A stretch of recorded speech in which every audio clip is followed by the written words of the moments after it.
learning how to fly.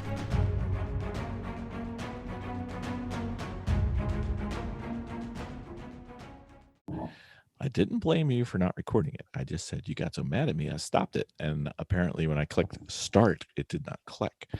So shall we do this again? Sure. Okay, very well. We should know this topic by now. All righty. Woohoo. Oh my God. All right. This should be fun. You suck. I do. Welcome to the bathtub, Bill. This is your life. Anyway.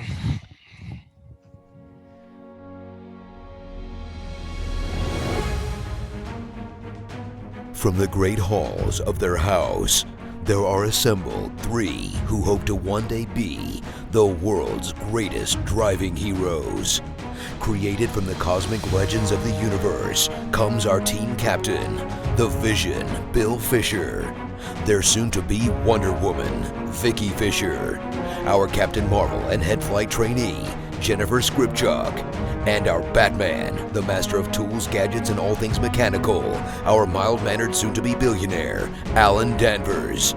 Their mission, to fight injustice, share what is right and wrong, to get you out of your house and come out racing with them, and serve all mankind. They are the Garage Heroes in Training Team. Welcome to the Garage Heroes in Training podcast. I'm your host, and inept host it is. My name is Bill. Who's hosting? I'm Vicki. And I'm Jen. And this is Racing 101 times 5. For the 5th time that I'm going to try to get through this one because I screwed up the first 4 of them. This is Racing 101, so you want a race car, and we are trying to talk about different ways that you can start if you've never done this before, if you've never driven your car, as they say, in anger or for fun. These are great ways for you to get out there and get started. How'd we do? Sounds good. All right. So I know you guys have never thought about this before since we've already done this episode several times. Thank you very much. You're welcome. What is one way that we could go out there and give this a try for the very first time? Visit an event. Visit any event. That's true. You could just go and kind of, it's kind of like going to college where you don't really take the class. You just kind of sit in there and see what's going on. So what are you thinking about for that, Miss Jen? What are you thinking we should do if you just go visit? Like, probably not the pros, probably go see the amateurs. Yeah, so like NASCAR's fun and all, like to go and watch. Cars go really fast, but if you're able to go to like a track day of some sort, or like a Lemons race or an HPDE, you have the opportunity to walk around and actually speak to people. And you can look at cars, you can ask them about their cars, you can ask them how they got into it. So you'll have a lot more opportunity to talk to people. Yep. If it's something that you're interested in. What do you think, Miss Vicki? Good idea? I think it's a great idea. I think it's your first look at something that you're interested in and what it could possibly entail. But don't be overwhelmed if it looks like a lot, because, once you're in it at that point. But, we're going to, in this episode, we're going to discuss not a lot. We're going to discuss several entry points to get into racing. So I believe that if you're interested in any of the ones we're going to talk to, the first thing you should do is just go visit and see if you can get into the pit areas.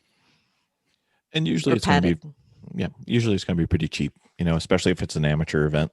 Could be nothing, could be $5, could be 10, could be 20. Not terribly much money. So just go out there and go see. If we're there, say hi. We'd love to meet you. It'd be great. We'd give you a sticker. We would. Anyway, what is the gateway drug, Miss Vicki? Oh, the gateway drug. We've always talked about the gateway drug, and that is autocross. It's inexpensive. Basically, it is more technical driving around cones, and it usually shows up in abandoned airfields or parking lots or mall parking lots. And again, it's more tactical than it is speed. Yep. And races tend to be shorter. And it's very busy. It's very, very busy because when you're not driving, you don't get as much seat time. But you can get instructors for them. But it's a timed event, and you are going to be working maneuvering cones. So, but again, they're great people to go out and visit with. True. Yeah. Miss Jen, what do you think you need to bring to an autocross event? Just the first time? You need to bring a running vehicle, preferably not a larger vehicle, such as, what did you say, like a Jeep or a... You don't want things that can roll over, like high, Jeeps yeah. and high trucks and things like that. So aside from that, like anything goes pretty much. And Minivan? Yeah. And you need a helmet. You can bring a minivan. You can bring... Yep. You can bring anything. Any car. Could be an automatic. Don't worry about it. Could be a... Does not matter. Yeah. Yeah. You really... I don't think you would really move out of second gear with that. So, I mean, speed is not the thing. No. It's agility. Exactly. So yeah, they're a lot of fun. Yeah. But you also need a helmet. But from what I understand from one of our previous guests, you could some of them have helmets you could borrow or rent. Yep. So and you can drive with some of the more experienced drivers too. So you don't have to be the only one driving. You don't even have to be there to race. You could just sit in the seat with somebody else. They don't mind. Yep. So how long does it last, Miss Jen? Either some are just a day, some are the weekend. So like they'll race for, I don't know, 6 to 8 hours. Yeah. During the day. Could be shorter, could be longer. Depends. Yeah. Depends how many people, really. Yeah. And Jen, we went to an Evo school, and that's a little different than an autocross event. So what's involved with something like that?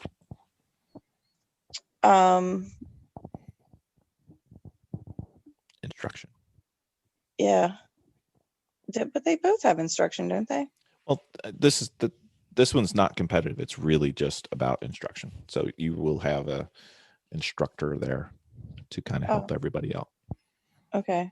Ready? For the Evo school. For the Evo school, yeah. It's basically how to autocross as opposed to a timed event. Oh, okay. All right. So yeah, I guess what we did was the Evo school. Yeah, we did Evo school. We've never actually done a autocross race. We're going to do that right.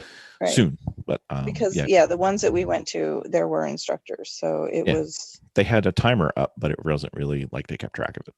Right. So the goal was just to teach you how to do the various different things and show you what you were doing well and what you could do a little better. A lot of fun. Tiring. It is a lot of fun. Super fun. Yeah. I mean, you get out there for a full day and you do, what was it, like 6 different runs, stuff. 4 or 5 runs each, so maybe 30 minutes of driving. But by the end of the day, that pizza tastes pretty good and that bed tastes even better. Yep. All right. Very well. So autocross, Bill, the gateway drug. That is right.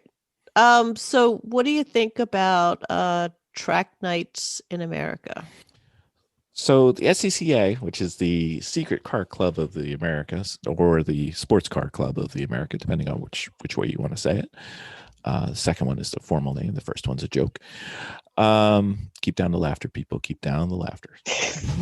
You're drowning me out.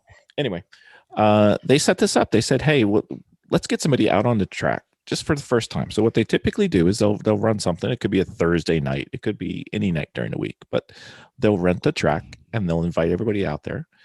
You pay your $50 or $100 or whatever it is, depends on the track and the event. Go to the local track, get out there in your car. They do a quick safety work once over your car. They make sure you'll be safe. You could do a little lead follow. You could have somebody sitting in the seat if you request it, because you could say, hey, I'd like to have somebody show me what to do. And you just basically get out there on track for a lap or two at a time and go experience it. It could be something you always dreamed about doing, and could be, something you just really, really wanted to do and see what it thoughts. And it's a great way to get out there. No real race prepped cars. It's all street cars. Pretty much any car can go out there. I've seen some scary cars out there that I was like, whoa, okay. So that's a car I wouldn't take. But if you're having fun, go have fun and just bring your car and go see what it's like. Go race a track. Mm-hmm. I don't even think they keep track of time. They might, but I don't know if they do. That's not the point. So next we have HPDEs. Mm-hmm. Vicki, you ever been to an HPD? Oh, tons. Once or twice? Yeah, tons of them. Yep. Yeah, they are high performance driving education events. Mm-hmm. And they are on a road track. Usually, yeah. Yeah. All the ones we go to are, yeah. Yeah. So they include instruction. And it's usually, it would be, you show up at the event, there's a setup for it. And, I believe we discussed that in some of our episodes also. Almost always.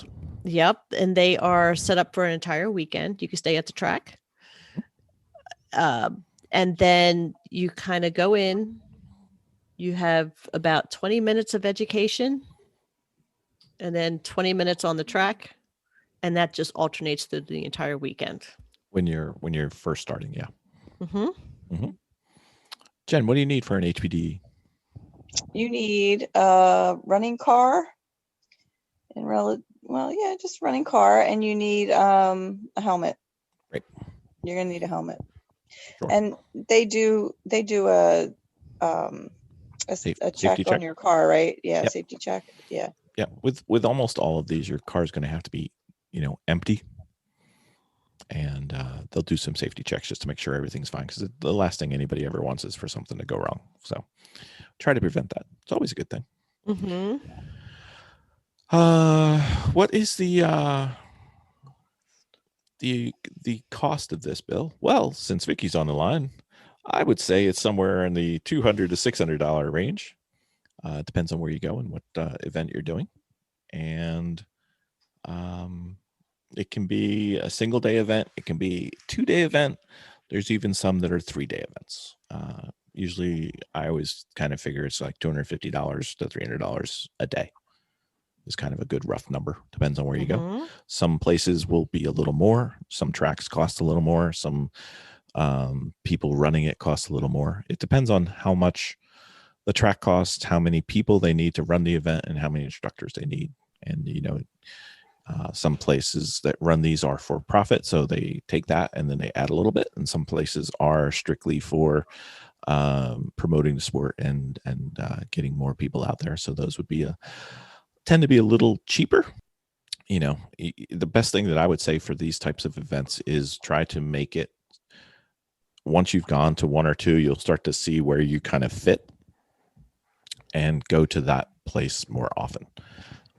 Some people want to have more track time and don't really care about the instruction. Some people want to have a good balance of instruction and track time. And some people want to have a lot more instruction and they're willing to give up a little track time to get that instruction. It depends on what your goals are and what your personality is. And that's how you tend to choose. And we've gone to, I think, 7 different ones so far. And we've found some that we like a lot. And we found some that were not our favorite. So, you'll know what's right with you when you go, and you'll know which one you like. Mm-hmm. So, Miss Jen. Yes. HPDEs versus track days. What some places say track days, some places say HPDE. What's kind of the difference there?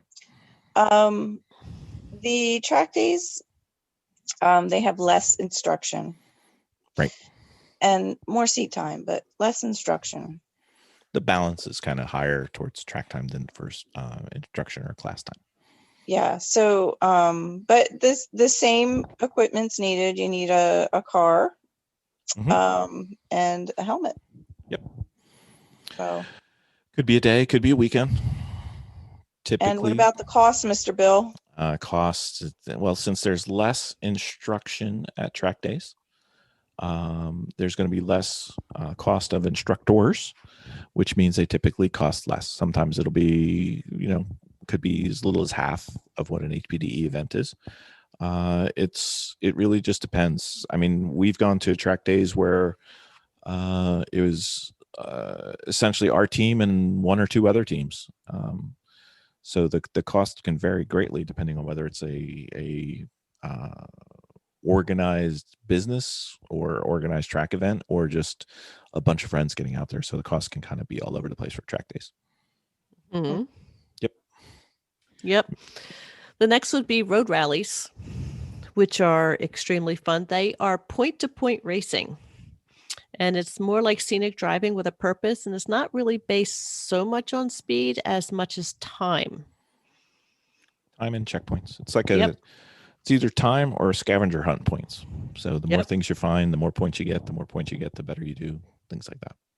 So these sound like fun. They do sound like fun, don't they? They could be a couple 100 miles to, maybe Thousands. several thousands. And the costs can be as low as $40 in your area or some areas. But, they are also sponsored charity events. So you would have to get sponsors. You're out. Raising money for the charity. So exactly.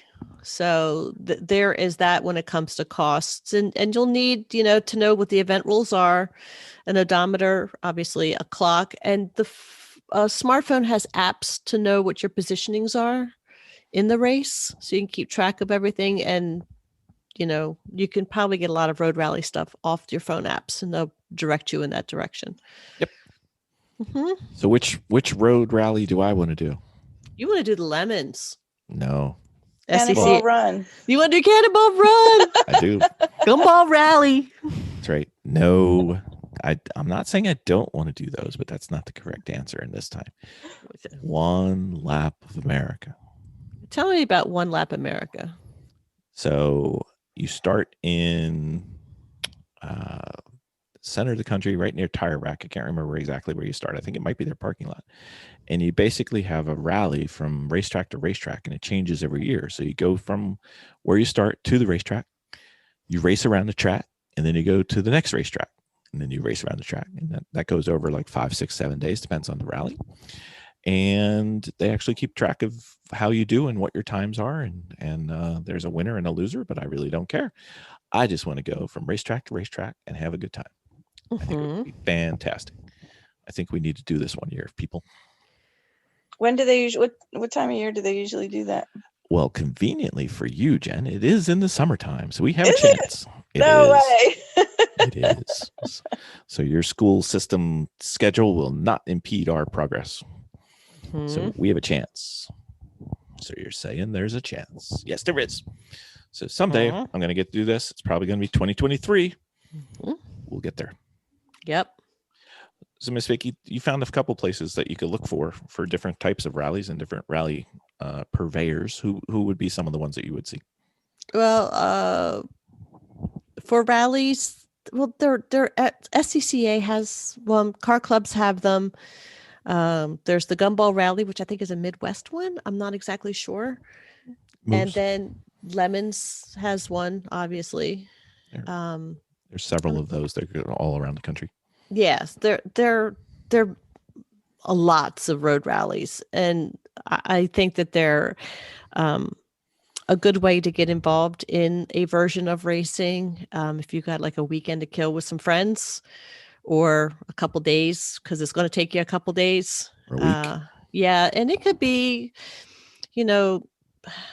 like a whole team. It could be 2 to 3 people a car. So you kind of rotate out your drivers. I am not volunteering for the 3-person Miata. Just FYI. Nah, there is no 3-person Miata. So anyway, I think it's a good start if you want to just go out and have a good time. Speed's not really the thing. Time's not really the thing. Even if it's a time, speed, distance rally, it's a certain amount of distance at a certain speed yields a time. It's not faster is better. So these aren't really races. Sometimes they develop into races, but that's a different story. But these are just ways to go out there and have a good time with your car and your friends. So have a good time. Or you could be like us. where really our first serious time in a car as a group, we just entered a lemons race. You could have your first time at a race. Yep. So there are different kinds of race events. We found 4. I'm sure there's more. But there's spec racing, sprint racing, circle track racing, and endurance racing. Again, I'm sure there's different kinds of racings more than that. But so, Bill, you want to go off and tell them what the different kinds of racings are? All right, I'm going off now. This is ridiculous. Go off. Oh, okay. Sorry. Anyway, so spec racing. Spec racing, to me, I always think Spec Miata, Spec E46, things like that, where it's one defined car with one defined set of rules, and all the cars are made to be the same. If you're old enough to be our age, you can remember they had this International Race of Champion, the IROC series, where they had all the different cars were made to be precisely the same, and the different drivers from the different racing series would all race together, and it was trying to figure out who's the best driver. So that's the theory. You set the car up to be a specified setup, and you get to see who's a better driver. So you get fields that are very tight, fields that are very competitive, and cars that are all very similar. Also, with the spec, you know exactly what you need to do to build the car, and you know an approximate amount of how much money it would cost. So it keeps your costs down. And usually with spec series, they'll have deals on some of the spec parts, so that they'll be, since they know they're going to sell a lot of them, they'll be a little cheaper, so you can save a little bit of money, like a Spec Miata or a spec, the various types of Miatas, an NA, an MB, an NC, and an ND. They all have different spec series for them, and they all have different requirements, but all of them within the same race are approximately the same car. So it's a specified race car. Mm-hmm. I do sprint racing too. Yeah, I don't know a lot about sprint racing. Well, we haven't done it, so that's fine. So sprint racing typically could be as short as 1 or 2 laps, where you try to get your fastest lap, like a time attack event. Or it could be a 20 or 30 or 40-minute race where you do several laps. Could be 6-lap race, could be 10-lap race, depends on the track, depends on the series. The cars are timed. Usually they can be wheel to wheel. Some of them, like in a time attack, would not be wheel to wheel. There'd be several cars on the track, but you're not really racing against each other. You're racing against the clock. Or in a sprint race, you could be racing against each other. We had Adam Gervais on before, talking about GLTC. That's a sprint race, and one that we want to go see, and hopefully we will. And basically, you get a whole bunch of cars out there, and you have a good time. The races are quick. You'll have several races a weekend, but they tend to be shorter than the duration of a endurance race. So, and then the other big one, probably one of the more popular ones in the country, is circle track racing, where you're out on a dirt track. It's tends to be, I don't know how they came up with this, but the circle tracks tend to be circular, or mostly circular. And well, they're on dirt. And they are on dirt. Yes. And they race these all the time. They race them, could be late at night, could be long into the evening. Tends to be a little bit of contact there. You've got a combination of fairly aggressive drivers and dirt, so that leads to a couple cars touching each other, especially since the tracks tend to be short, really, really short. And tons of fun though. Good time out there, getting out there and sliding around. It's kind of like racing on a skid pad, only without the water. They just use dirt. And then we chose to do endurance racing because we like it. It's a road course, which means we turn right and left all in the same race. And go out there and you race, and it could be as short as maybe 4 hours, could be as long as 24, 25 hours, or it could be several shorter races than that for a weekend. And you just try and see who can do the most laps. And if it gets down to 2 people have the same, or 2 teams have the same number of laps, then it's time. And the races can be very competitive, or they can be, you can win by tens of laps, or you can win by fractions of a second, everything in between. Great time. Yep. It's what we do mostly. And, so what are the average costs between spec racing all the way to endurance racing, would you say? Well, we don't do a lot of spec racing. So speculating on my spec racing pricing, I would think it's going to be you're going to pay by the day or by the race. I would think you're going to pay by the day or the weekend, and it's going to be a couple $100. Sprint racing, spec racing, all about the same. Circle track racing can be a lot cheaper. Races, I think from what I remember, and this is going back a ways, you kind of pay by the race. Cheaper, it's on dirt. Tons of fun though. And endurance racing tends to be variable depending on what level you're at. If you're at a Lemons race, the entry fee is like $1,500 for the weekend. That's going to be chopped up by 2, 3, or 4 drivers or more. Could be as many as you want. And it could go up to tens of thousands to much, much, much more as you get into the professional, like the 24-hour of Le Mans, which is not 24-hour of Lemons mispronounced. It's actually the other way around. I don't even want to know what they pay to enter. And the entry fee for all of these races is only the beginning, because you've also got wearables, consumables, tires, gas, and everything else. So that's just the entry fee. But tons of fun by all. We like to do them all. We like to do them all because we like cross training. Anything in a car is quite fun. So this particular type of racing, if you want to get into it and not have to really pay the larger fees for this type of racing, there are strategies. Or build your own. Yeah, or build your own. Yes. So you can rent a seat, and that would be, a couple $100 to do that. Or you can rent a car, which can go up to probably about $1,200 to $1,500 maybe.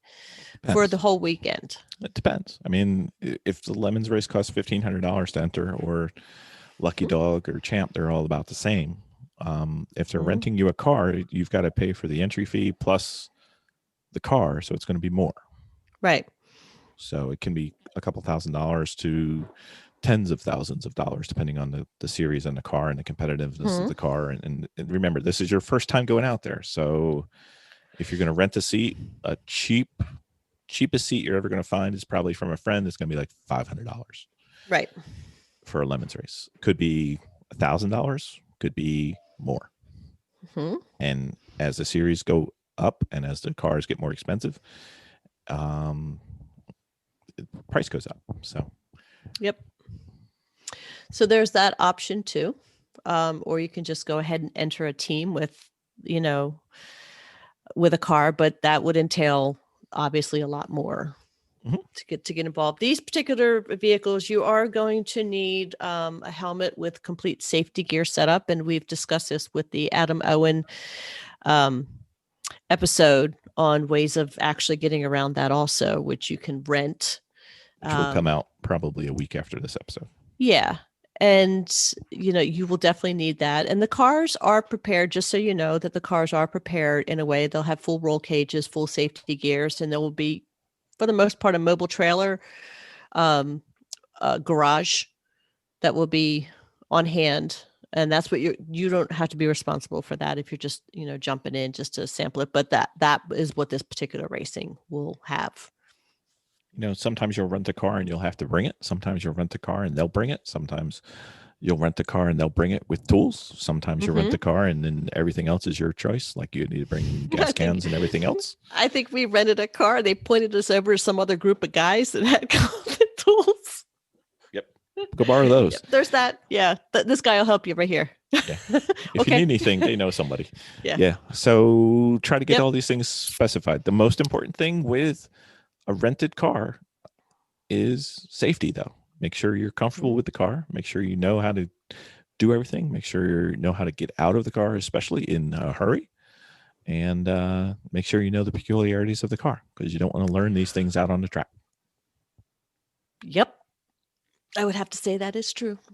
Yep. And if you don't feel safe, don't go out. So these are our beginning episodes. Our beginning steps into racing. I think we had 5 or 6, maybe. Entry ways to get out there for your first time. There's others, but these are kind of the more popular and easy ones to get there. I mean, you can go out ice racing. You can do iRacing and meet people on iRacing. You can. There's that also. It's almost the same. So there's lots of different ways to get on track. Sometimes it's better to get a little instruction before you go out there.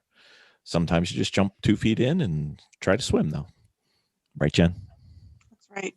That's right. Jen's still swimming. You know what? This is our journey. It is. That's right. Miss Vicki. And we have a heck of a story to tell. We do. And if you ever want to listen to it, it's on Garage Heroes and Training Podcast. It is awesome. I'm not sure that I'd want to do it any other way.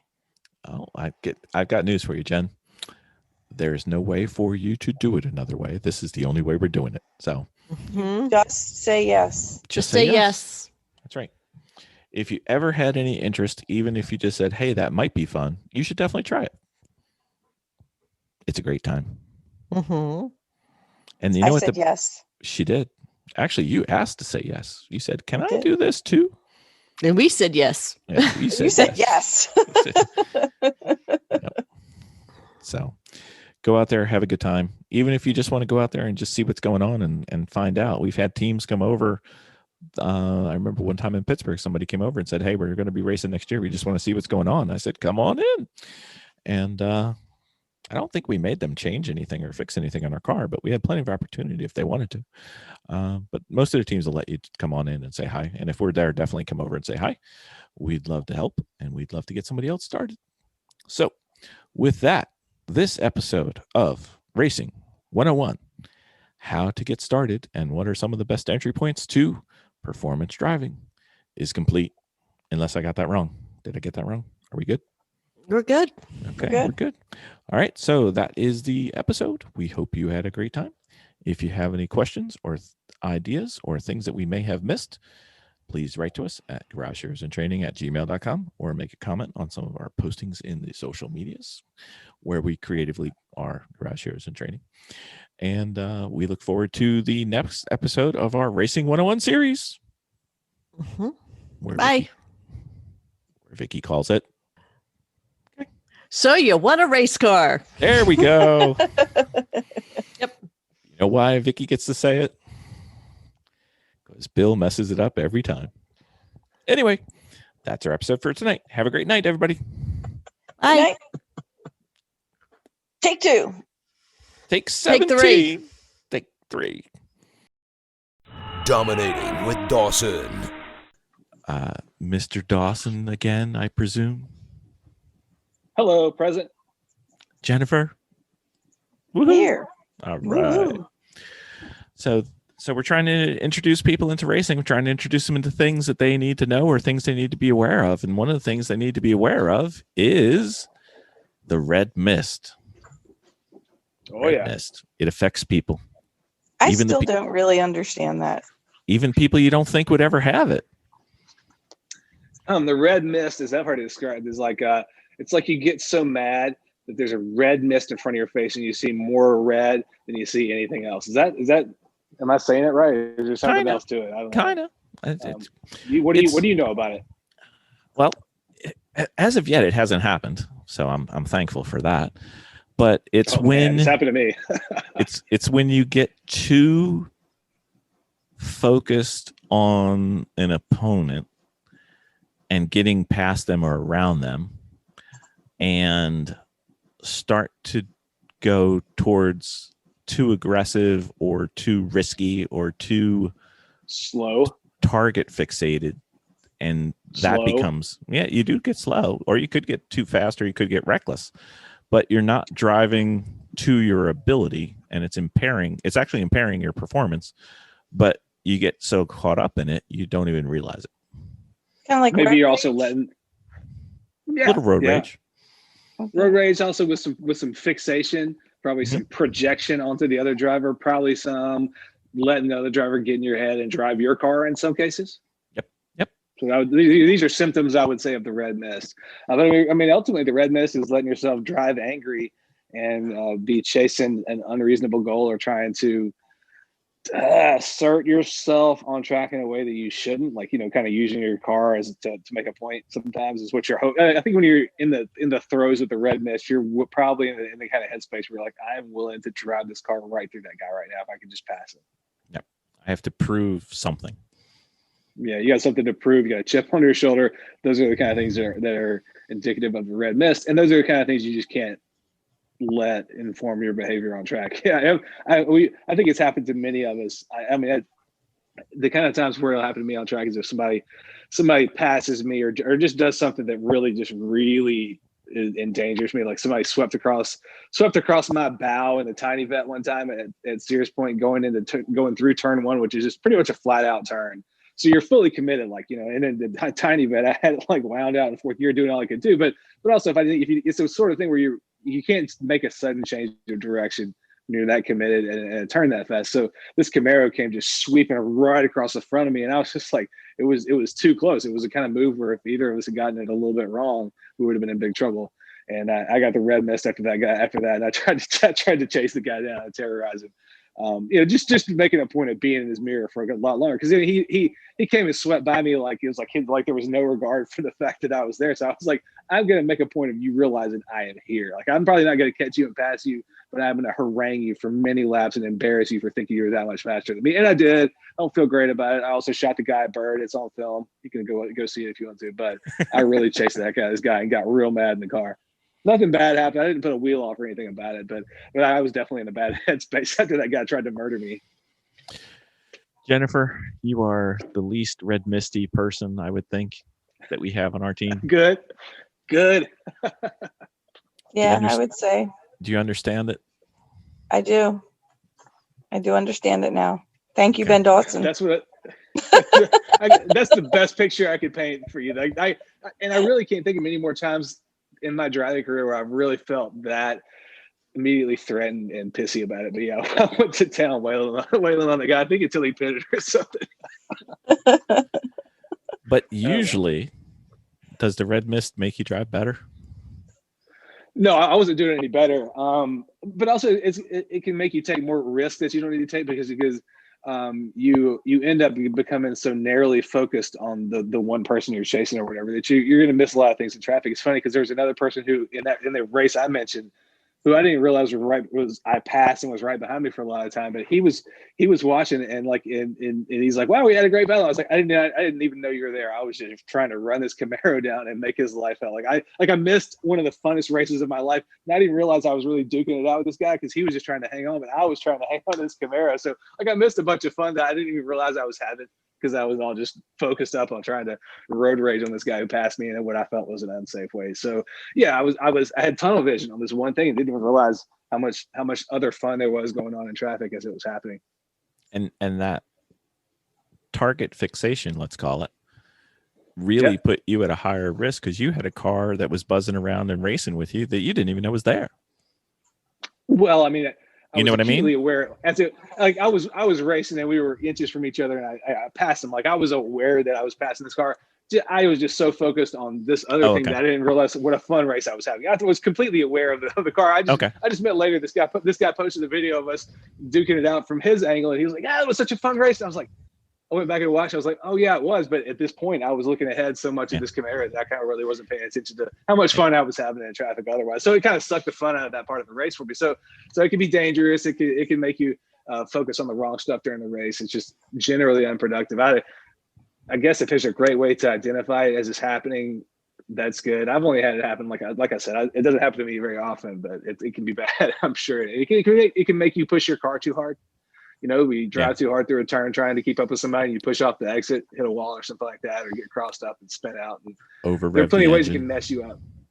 Yeah, you get mad. You get mad and you let your emotions start driving the car. Maybe you miss a shift and do a money shift. There's plenty of ways you can mess up if you start letting your heart drive the car, or letting the id drive the car. Yeah. I don't know. So now that Jennifer knows what it is and Ben knows what it is, what are things you can do to identify it, and what would you think would be a way to stop it? Well, it's funny, as I was saying the last thing, I was just thinking, like, it'd be great if there's a way to identify it or do something about it while you're having it happen. That's why I host this podcast, buddy. It's tough. You gotta be pretty self-aware and self-actualized to be able to understand that it's happening and remedy it on the fly. I mean, good luck. I think that's just a personal emotional development thing. I don't think I'm good at it. What do you think, Luckily, I don't Miss get Jen? the red mist that often. Miss Jen, you have any ideas? I got no idea because I guess because I'd never experienced it, it would be hard to say how to stop it. So you haven't had it yet. I mean, you got a lot of racing ahead of you, young lady. We'll drag you down the bad path, Jen. Don't worry. The red mist is going to find you because especially as you get faster and faster, that's kind of one of the ways it pops up. It's like, I got to pass this guy, but it's, you get fast enough to where you could pass that guy, but maybe that driver don't want to let you go. You know what I mean? Like there is like an intermediate driving phase where you get fast enough to pass people, but not quite. You don't quite have the racecraft, which is getting around people. You don't have all those tools in your tool belt yet, so you're right there on people's bumper, and it builds up and builds up because you don't quite have all the moves to pull off the pass yet. But you got the pace, so you're just getting slowed down, and you're slowed down. But maybe you don't have the moves like Jagger yet, so you can't. You don't know which turn you can kind of slow you down in there and get away with it. So that's another place where you get red mist can pile up on you is just getting frustrated by somebody you should be able to pass. Right? Has that happened before, Bill? Yeah, well, like I said, it hasn't happened to me. So I do have a way, and I'm not sure that I'm immune to it, and I'm not. It could be the robot in me, but there's this gentleman who has a podcast. His name is Ross Bentley. I don't know if you guys have heard of him. Occasionally, he has a really horrible guest host with him. Yeah. So I know that guy. I know who you're talking about. That guy's terrible. The guest host, yeah. Whew. The guest host. No, yeah, Ross is a saint. He's amazing. He is. He puts up with that guest host guy. That guy's horrible. But so he has this thing, and I've adopted it. I don't know if it stopped me from red misting or not. But what I do is typically the start finish line, unless I'm in traffic or somewhat occupied. What I will do is he always recommends to recenter yourself. And one of the ways you can recenter yourself is to put the tip of your tongue on the roof of your mouth. So almost every time I go by the start finish line, I try to do that. And if I don't do that, then I'm not thinking about my racing. And that's a significant occurrence, and that could be leading towards the red mist, because you want to be thinking about your racing. I know you want to be in the zone and you want to be just driving and subconscious and everything, but you got to be thinking about your racing and paying attention. So that's one of the things. So you're saying it's like a little bit, it's like a reality check-in. Yeah. Right. Like it's something like I got to check in with the real world every once in a while, and here's how I do it. Every lap is this, or maybe I wave to this. Maybe I wave to the same. Maybe I wave to the same tree every time I go by. I wave at this tree if I missed it. Okay. Flaggers love to be waved at.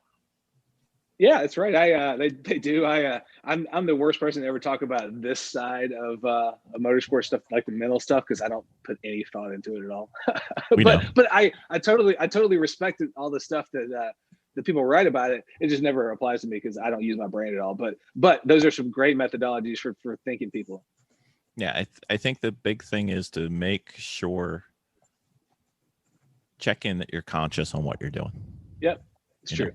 One of the things you could realize if you're able to kind of pick up on it in track driving is if you're getting too sucked in, or you're getting the red mist or whatever it is, whether it's through kind of getting obsessed with something or actual anger, you can just try to pick up on your breathing. If you realize like I'm breathing pretty fast and I shouldn't be, like maybe that's a sign that you're a little too into it.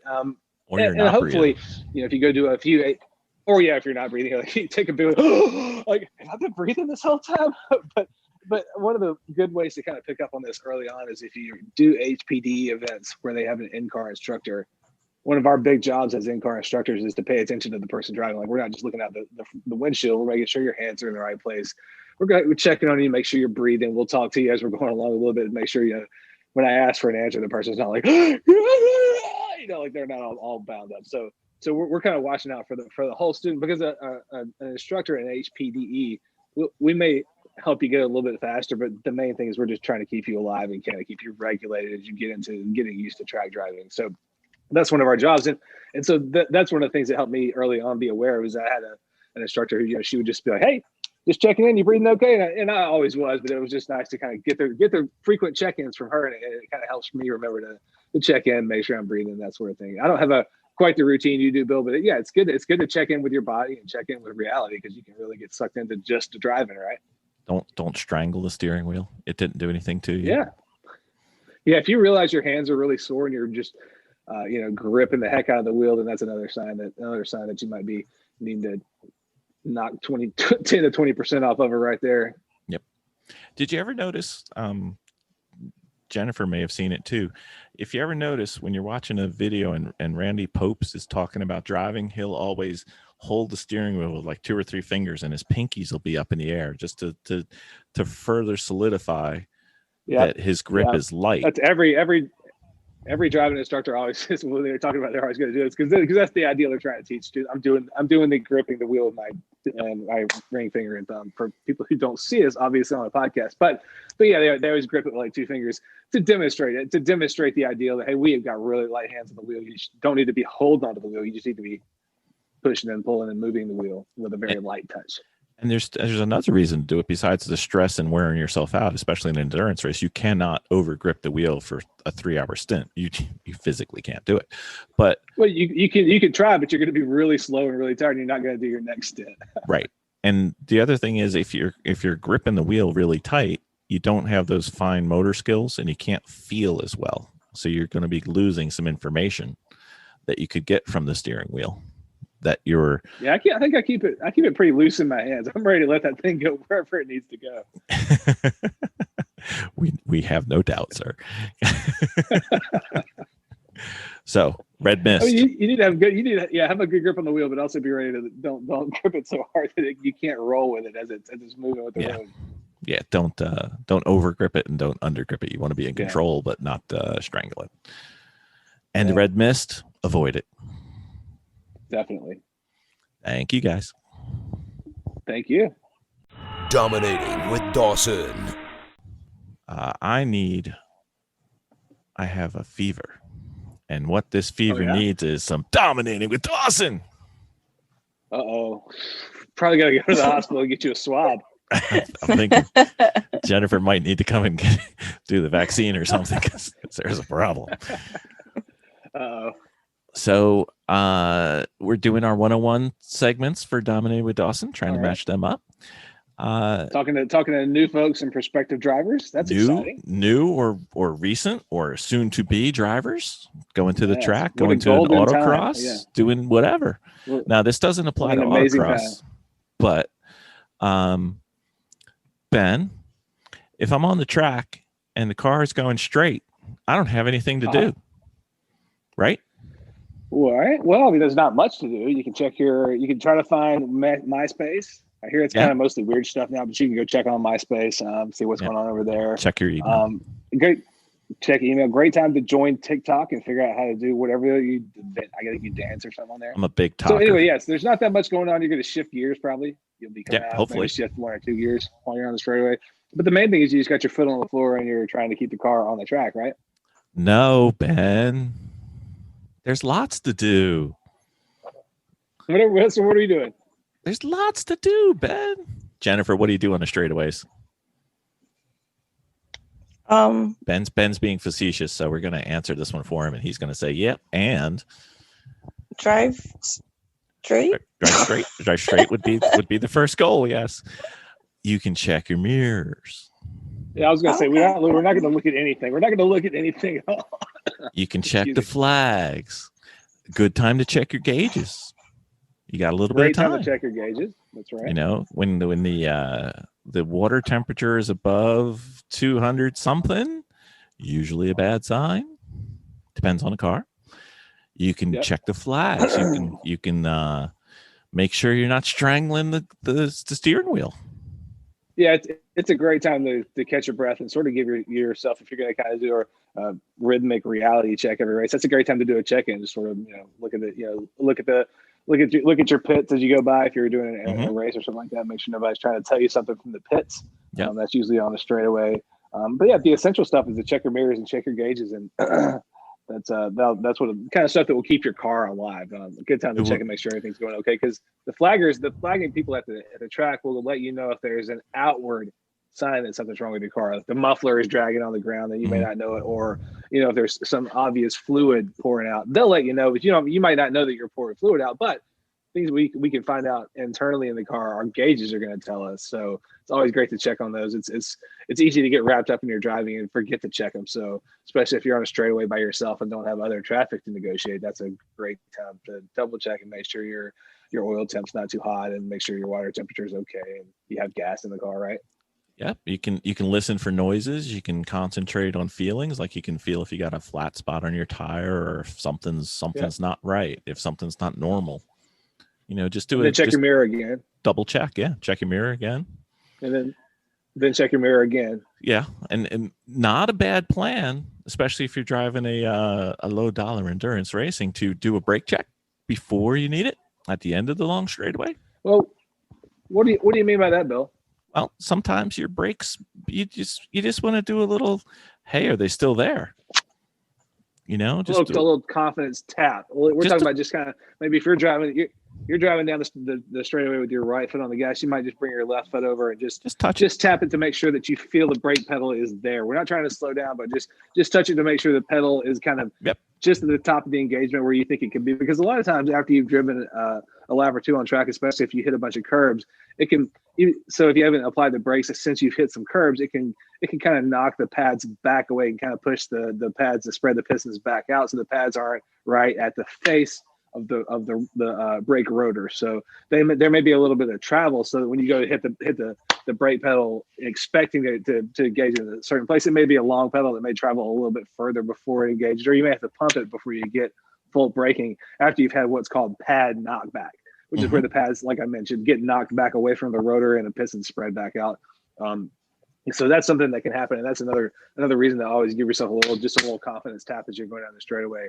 And also, sometimes people will see the little flash of your brake lights and they're like, okay, this person's probably about to get into the brakes. So it's kind of another way some people can kind of understand that you're about to brake. But the main thing is it's a safety check to make sure before you go diving into a high speed brake zone that you've got the brake pads fully flush with the face of the rotor, and that there's pressure in the system.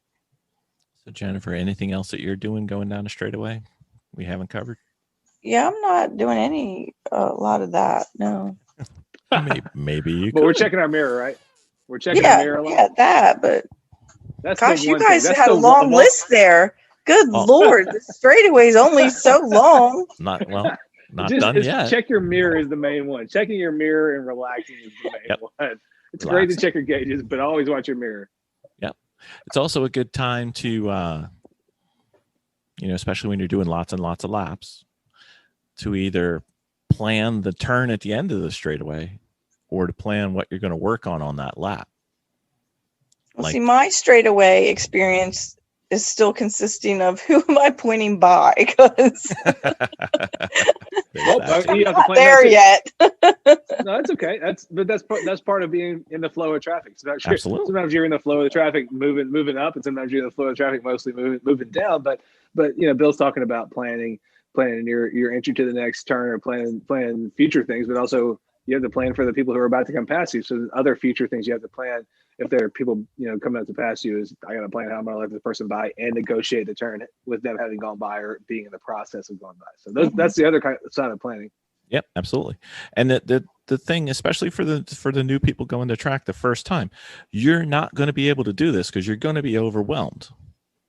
But as you get more relaxed and as you become more comfortable, you'll have more mental time free to think about these kind of things. Like Jennifer, when you first went on track the first few times, I remember you getting out just basically being A, tired, and B, mentally just like overwhelmed with all there was a lot. But like a lot of the stuff that you're talking about, I wouldn't say it's muscle memory, but it's just stuff that you just automatically start to do, and just you just start to do it and you start to recognize it. Like I still get some overload out there, but like there are things that I'm looking at all the flag stations now. Like before, it was just I didn't even pay attention to that. So it is getting easier, but to go out the first time, it's overwhelming. So many things all the stuff that Bill and I rattled off the list. You're like, that's a lot of stuff.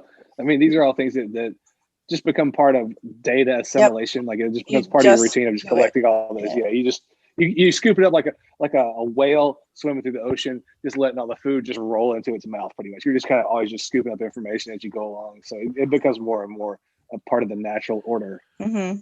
I think the point of the discussion was, listen, you're on a straightaway. As you progress, you'll get more comfortable. And as you get more comfortable, you have more things that you could do. And it's just pointing out that you don't just point the car, go straight, and I'll see you at the end of this. There's things you should and could do as you get more and more comfortable. For instance, some of the things we talked about.